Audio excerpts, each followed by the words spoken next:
एक बहुत बड़ी लड़ाई लड़ रहा है।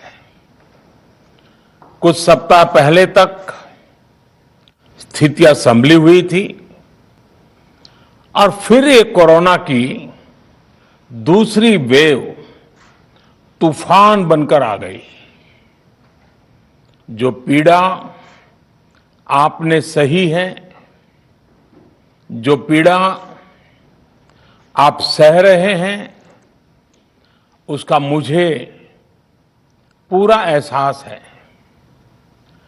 जिन लोगों ने बीते दिनों में अपनों को खोया है, मैं सभी देशवासियों की तरफ से उनके प्रति संवेदनाएं व्यक्त करता हूं।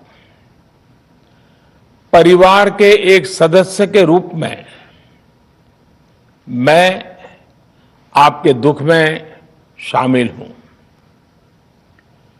चुनौती बड़ी है, लेकिन हमें मिलकर अपने संकल्प, अपने हौसले और तैयारी के साथ इसको पार करना है। साथियों, अपनी बात को विस्तार देने से पहले मैं देश के सभी डॉक्टरों, मेडिकल स्टाफ, पैरामेडिकल स्टाफ, हमारे सभी सफाई कर्मचारी भाई बहन, हमारे एम्बुलेंस के ड्राइवर्स, हमारे सुरक्षा बल, पुलिसकर्मी, सभी की सराहना करूंगा। आपने कोरोना की पहली वेव में भी अपना जीवन दांव पर लगाकर लोगों को बचाया था।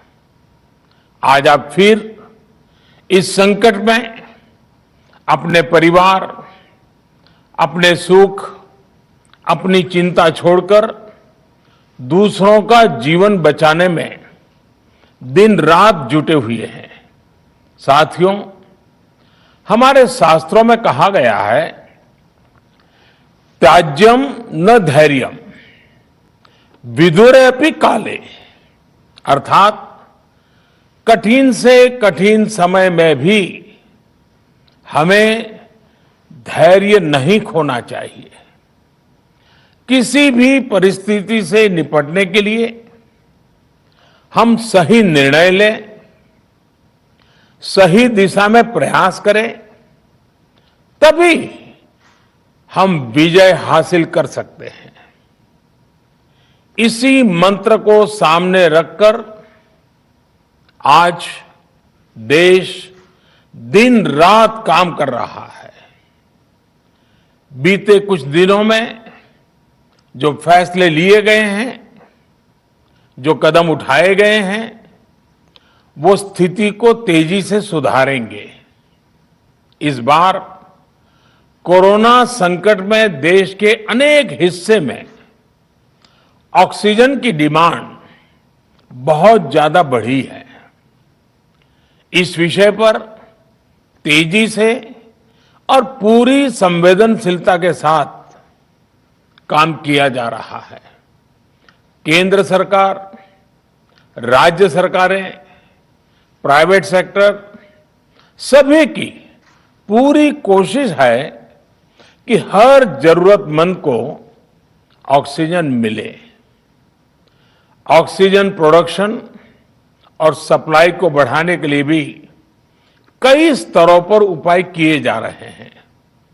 राज्यों में नए ऑक्सीजन प्लांट्स हो, 1 लाख नए सिलेंडर पहुंचाने हो, औद्योगिक इकाइयों में इस्तेमाल हो रही ऑक्सीजन का मेडिकल इस्तेमाल हो, ऑक्सीजन रेल हो, हर प्रयास किया जा रहा है। साथियों, इस बार जैसे ही कोरोना के केस बढ़े, देश के फार्मा सेक्टर ने दवाइयों का उत्पादन और बढ़ा दिया है। आज जनवरी-फरवरी की तुलना में देश में कई गुना ज्यादा दवाइयों का प्रोडक्शन हो रहा है। इसे अभी और तेज किया जा रहा है। कल भी मेरी देश की फार्मा इंडस्ट्री के बड़े जो प्रमुख लोग हैं, उसके जो एक्सपर्ट लोग हैं, उनसे बहुत लंबी चर्चा हुई है। प्रोडक्शन बढ़ाने के लिए हर तरीके से दवाई कंपनियां की मदद ली जा रही है। हम सौभाग्यशाली हैं कि हमारे देश के पास इतना बड़ा मजबूत फार्मा सेक्टर है जो बहुत अच्छी और तेजी से दवाइयां बनाता है। इसके साथ ही अस्पतालों में बेड की संख्या को बढ़ाने का भी काम तेजी से चल रहा है। कुछ शहरों में ज्यादा डिमांड को देखते हुए विशेष और विशाल कोविड हॉस्पिटल बनाए जा रहे हैं। साथियों, पिछले वर्ष जब देश ने कोरोना के कुछ ही मरीज सामने आए थे, उसी समय भारत में कोरोना वायरस के खिलाफ प्रभावी वैक्सीन के लिए काम शुरू कर दिया था। हमारे वैज्ञानिकों ने दिन रात एक करके बहुत कम समय में देशवासियों के लिए वैक्सीन विकसित की है। आज दुनिया की सबसे सस्ती वैक्सीन भारत में है। भारत की कोल्ड चेन व्यवस्था के अनुकूल वैक्सीन हमारे पास है। इस प्रयास में हमारे प्राइवेट सेक्टर ने इनोवेशन और एंटरप्राइज की भावना का बेहतरीन प्रदर्शन किया है। वैक्सीन्स की अप्रूवल्स और रेगुलेटरी प्रोसेसेस को फास्ट ट्रैक पर रखने के साथ ही सभी साइंटिफिक और रेगुलेटरी मदद को बढ़ाया गया है। यह एक टीम एफर्ट है जिसके कारण हमारा Bharat 2 made in India vaccine के साथ दुनिया का सबसे बड़ा टीकाकरण अभियान शुरू कर पाया।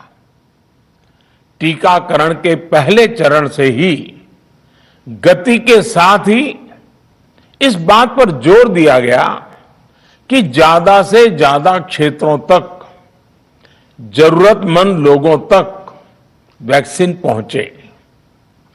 दुनिया में सबसे तेजी से भारत में पहले 10 करोड़, फिर 11 करोड़ और अब 12 करोड़ वैक्सीन डोज दिए गए हैं।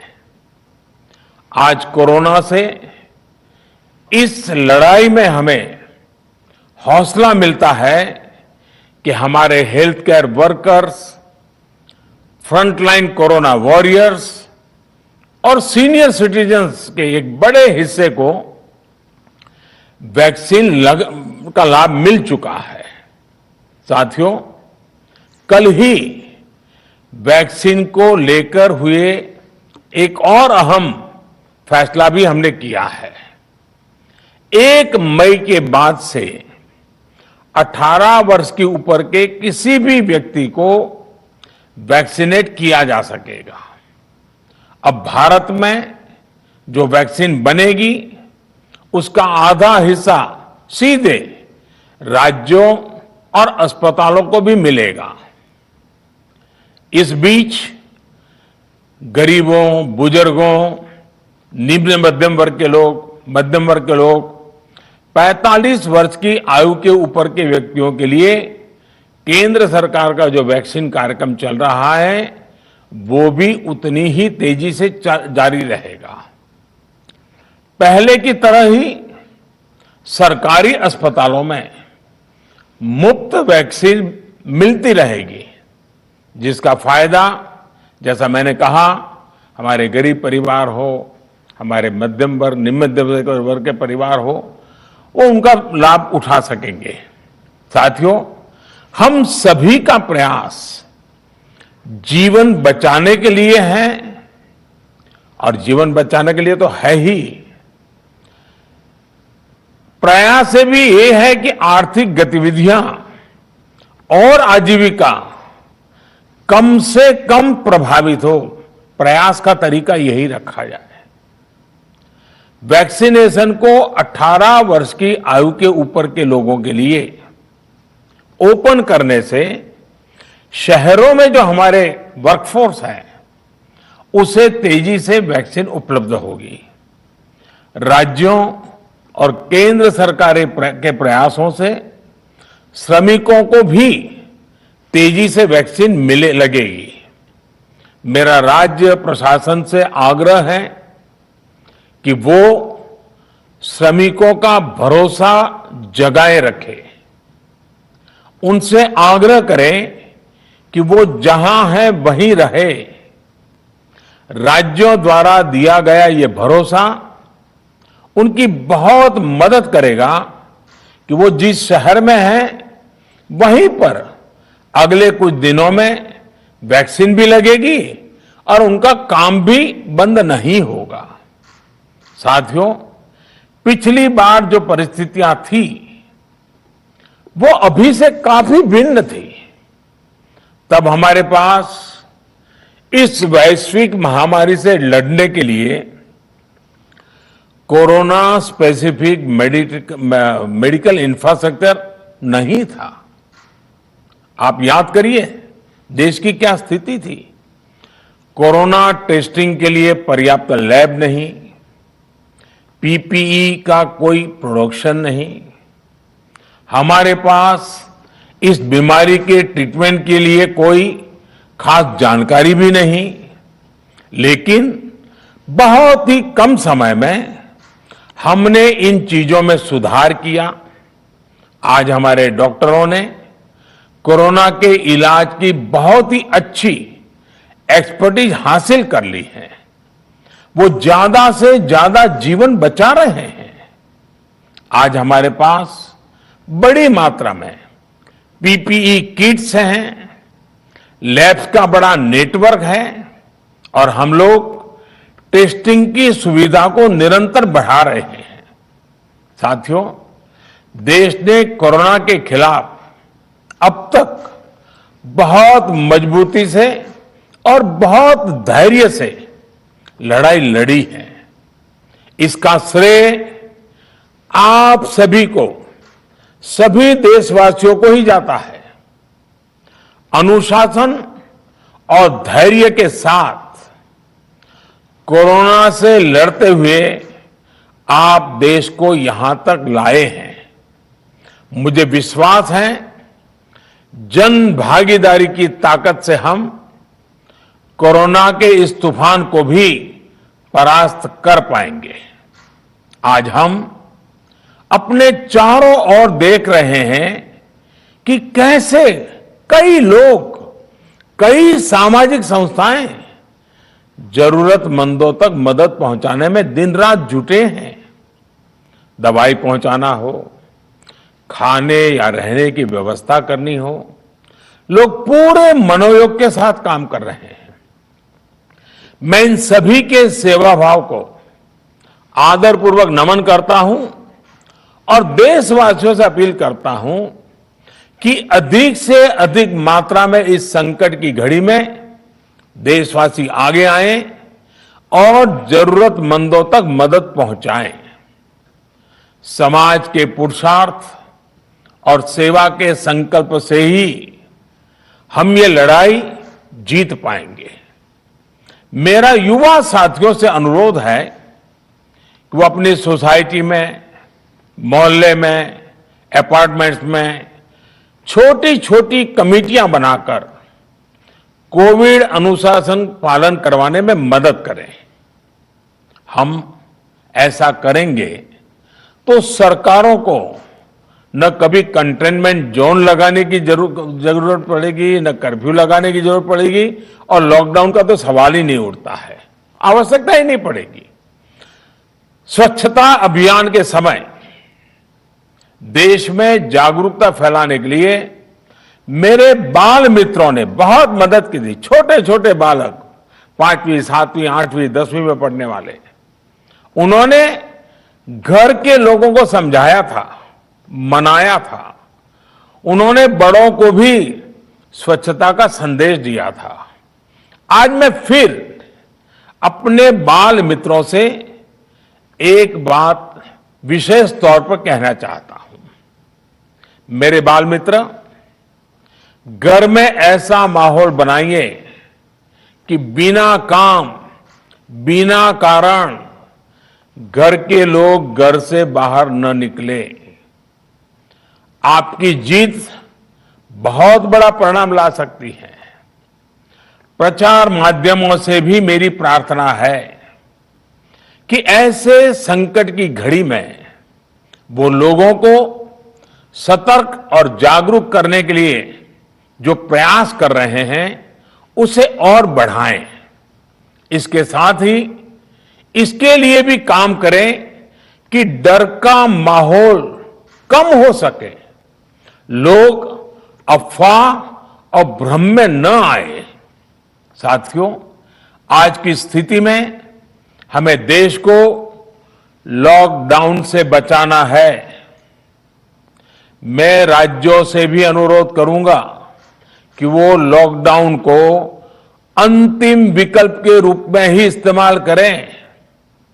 लॉकडाउन से बचने की भरपूर कोशिश करनी है और माइक्रो कंटेनमेंट जोन पर ही ध्यान केंद्रित करना है। हम अपनी अर्थव्यवस्था की सेहत भी सुधारेंगे और देशवासियों की सेहत का भी ध्यान रखेंगे। साथियों, आज नवरात्रि का आखिरी दिन है।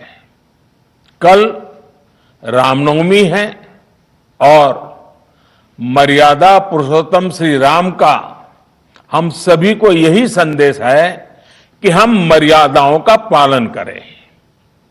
कोरोना के इस संकट काल में कोरोना के बचने के जो भी उपाय है, कृपया करके उनका पालन 100% करिए। दवाई भी, कड़ाई भी, इस मंत्र को कभी भी भूलना नहीं है। यह मंत्र जरूरी है, वैक्सीन के बाद भी जरूरी है। रमजान के पवित्र महीने का भी आज 7वां दिन है। रमजान हमें धैर्य, आत्मसंयम और अनुशासन की सीख देता है। कोरोना के खिलाफ जंग जीतने के लिए अनुशासन भी, उसकी भी उतनी ही जरूरत है। जब जरूरी हो तभी बाहर निकले। कोविड अनुशासन का पूरा पालन करें। मेरा आप सभी से यही आग्रह है। मैं आपको फिर ये भरोसा देता हूं, आपके इस साहस, धैर्य और अनुशासन के साथ जुड़कर आज जो परिस्थितियां हैं उन्हें बदलने में देश कोई कसर नहीं छोड़ेगा। आप सभी स्वस्थ रहें, आपका परिवार स्वस्थ रहे, इसी कामना के साथ मैं अपनी बात समाप्त करता हूं। आपका बहुत बहुत धन्यवाद।